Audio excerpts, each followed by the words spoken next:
This is Jay Richards with the Discovery Institute, and we are here at the COSM 2019 conference, and I'm joined by economist Gale Pooley, who is a professor at BYU Hawaii. Yes, the BYU has a campus in Hawaii on Oahu, and he gets to teach there. And we're actually going to talk about what he was talking about earlier today at the conference. Gale, first of all, thanks for joining me. My pleasure. And a bunch of us, including George Gilder, who I know is a big fan of your work, has been following the development of this Simon Abundance Index that you have developed with Marian Tupy at the Cato Institute. And it's kind of a new way of measuring the increase in wealth and abundance. But first of all, what are we hoping to do with the Simon? What we were trying to do is the question we were asking is the Earth kind of running out of stuff? Mm-hmm. We see in the media today that this kind of constant, we're running out, we're using up, we shouldn't have children. Yes, using up all the resources. Yeah, we're using up everything, and we've kind of got this crisis mode. And this mode has been in our culture for a long time. Mm-hmm. So we kind of went back to the 1980s and said, you know, we had a discussion about this in the 70s and 80s. Mm-hmm. And as a consequence of that discussion, there was a wager made between Paul Ehrlich, who was the advocate that, look, if we have more people, yep, we're gonna run out of stuff. Population and all the prices, bomb, right, all these predictions. And the prices are gonna skyrocket. Yep. And there was an economist that kind of said, you know, I don't think so. And that was Julian Simon. Julian Simon said, look, first of all, what was interesting about mm-hmm. Julian Simon, he reads Ehrlich's book, right, and he initially agreed with it. He said, you know, your theories, it looks like it's straight math. Straight math. Yeah. And he said, you know, but I'm an economist, I should go look at my data. And the more that he looked at his data, he said, you know, we're not running out. In fact, what the data is indicating is we're becoming more and more abundant. And so they had this discussion through the 70s, and finally in the early 1980s, Simon finally said to Ehrlich, why don't we bet? And the consequence of that bet was that Ehrlich had to pay Simon $576 because the prices had fallen of these 5 non-renewable metals, which Ehrlich picked, right? Ehrlich so Simon picked said, you pick these commodities, which were you metals. pick the 5 metals: yep, copper, chromium, nickel, tin, and tungsten, and let's see what happens for the next 10 years. Right. And Ehrlich said, fantastic, you know, I'd love to take your money. And at the end of 10 years, they had fallen by 36% in real terms. Okay, so this is, of course, really counterintuitive initially, yeah, right? Because, of course, there's a fixed volume to the Earth, obviously, right? It's got a fixed area. And so presumably there's a fixed amount of gold and tungsten and all these things. And so for Simon, what's happening? I mean, this idea that, you know, it seems sort of intuitive. The more yeah, people you have eating more stuff, breathing more air, drinking more water, the more of that finite amount of yeah, stuff that you're going to use up. I mean, what did Simon think was happening? Simon said, yeah, for every person that's born, we add another mouth. Mm-hmm. But we also add 2 hands, and we add, 10 trillion brain cells. Yeah. And that ability to be able to create and turn things that are just here into resources. And once again, there's nothing that's a natural resource. Sure. We got things out there, and they become a resource, they become valuable when we have human intelligence that's applied to that thing. Mm-hmm. And Simon was able to see this because he was looking at all of these non-renewable metals, and they kept getting cheaper and cheaper. And he says, how could that be? How could it be if we have a fixed number of atoms of copper that they're getting cheaper? If they're really running out, they should be going up. Absolutely, in price. Supply and demand. Yeah. Yeah. So he has this idea that, you know, there's something that's explaining it. Okay. We're not getting more atoms. What yeah, we're getting is we're getting the ability to make these atoms smarter, find them, make them smarter. That ability far exceeded the ability of populations to increase. Mm-hmm. Yeah, so more people, more creators. Right, exactly. Essentially. And so now tell me about the Simon Abundance Index, which you obviously named after Julian Simon. What have you and Marian Tupy done with that? So what we really liked what Julian had done. He was one guy that stood up and said, hey, there's an issue here. So we really respected his kind of integrity and courage mm-hmm, at the time. And then he wins the bet, you know, which we're happy about. And then a lot of people at the time just said, you know, he was lucky. Or it was only for 10 years. Yeah, the timing. So, you know, so we said, well, let's extend it from 5 items to 50 items. So we add food to it, we add energy to it, we add materials to it. Right. So we get this index that's got 50 foundational commodities. And then we go from 1980, when the original bet was, and we just go to today. So it's a 38-year period of analysis. Okay. And then the second thing we did is we said, you know, we're not just going to look at the prices and try to adjust them for inflation. We felt like a more appropriate way would be to say, when innovation occurs, it's true that prices will go down. Right. But the other thing that innovation does is that we see it show up in higher incomes. So people make more money. If a company innovates something, they make profit. Well, what can we do with this? Well, we could give our employees more income. We could try to get more market share by lowering prices. We could give our shareholders a dividend. There's lots of things that you could do if you're innovating with that profit. So if you look at a price of things and then you divide it by hourly income, you're capturing the innovation on the income as well as the price decline, the innovation that happens in the price decline. And so we call that the time price. Okay. And this is the key thing. Yeah. Yeah. And so, so explain this. What's the idea of a time price intuitively, so for someone that's not sort of used to looking at economic charts? So let's go back to the year 2000 and say, what did it cost you to buy a gallon of gas? Oh, it was $2 a gallon. Well, how much were you earning per hour in the year 2000? Well, I'm earning $6.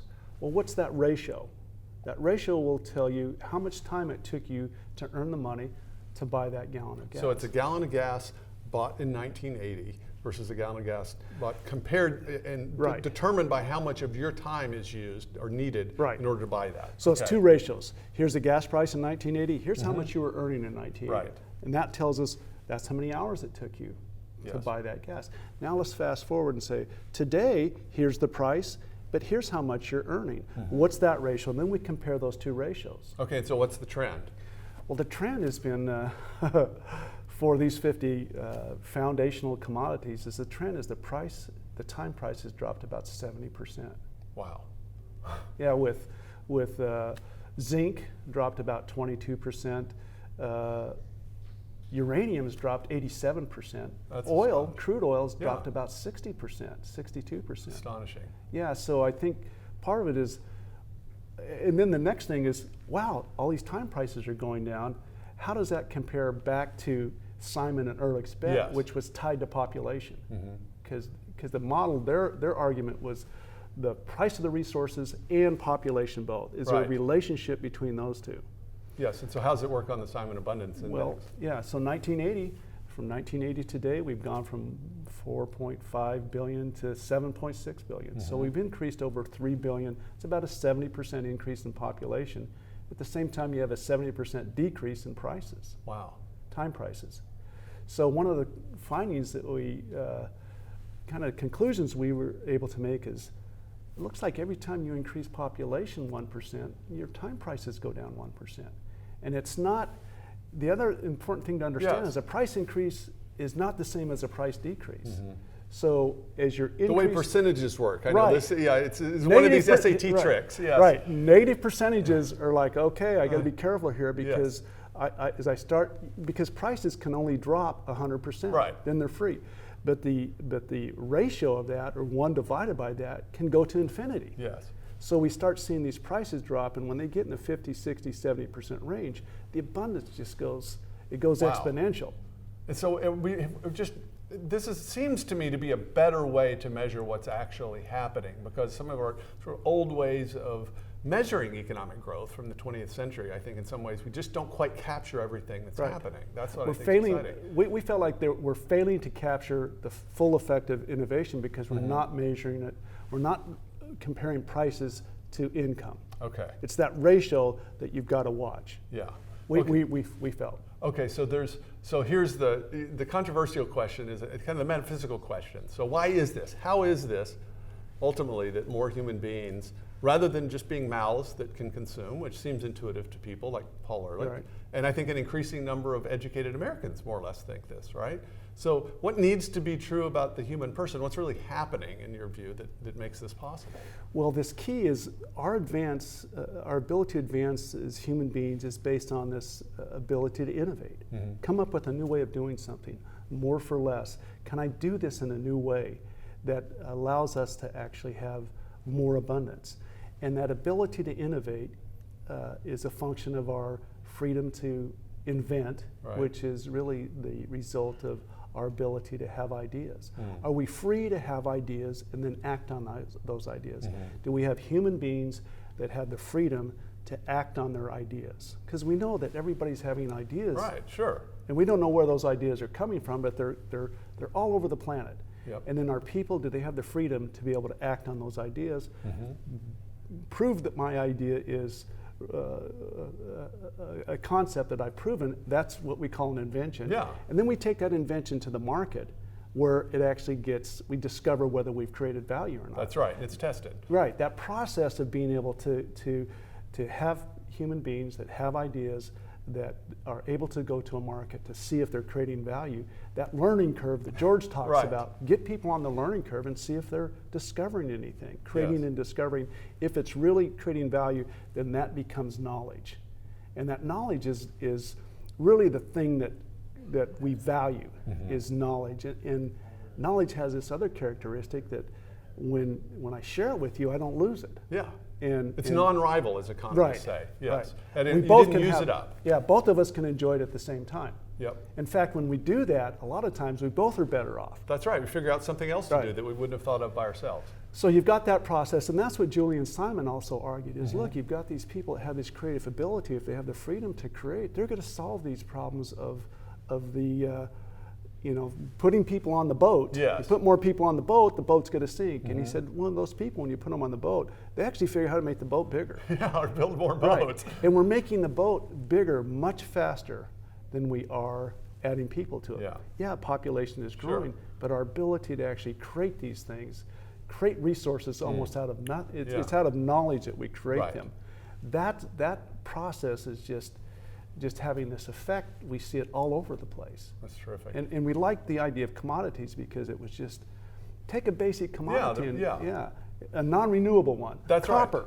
Yeah, Well, stuff we got a pretty good idea of, okay, in a sense, how much there is now and how much we're likely to find. Yeah. So it's anchored in the material world. Right, we have this anchor in the material world, but also it's this idea, kind of a intelligence that we're applying to the material world that allows us to create value for one another. No, absolutely. And then markets let us figure out That's if we're really doing something. Because everyone might in principle have this capacity, like Steve Jobs, right? But if he had been born and raised in Haiti, say, versus California, different social context, his capacity to create wealth and value would have been completely different. In fact, a great story with him, his biological father was actually from Syria. Yes. So the question is, if he'd been born in Syria, what his life had been like? Wow. And then what would our life have been like? Yes, if he had been, that's right. And then the follow-up question is, how many Steve Jobs are in Syria today? Yeah, no kidding. How many of these guys are all over the planet, Yep. but the conditions aren't such that seed can actually flourish? So that's the real question. Right. But human beings have a human nature wherever they are, but they need particular social conditions to be able to create value to their potential. Yeah. Yeah. And I think that explains why when people are given this added measure of freedom, then people become abundance creators. Yes. Great stuff. Gale Pooley, thanks for joining All right. me. It's good to be with you. This is Jay Richards at COSM 2019.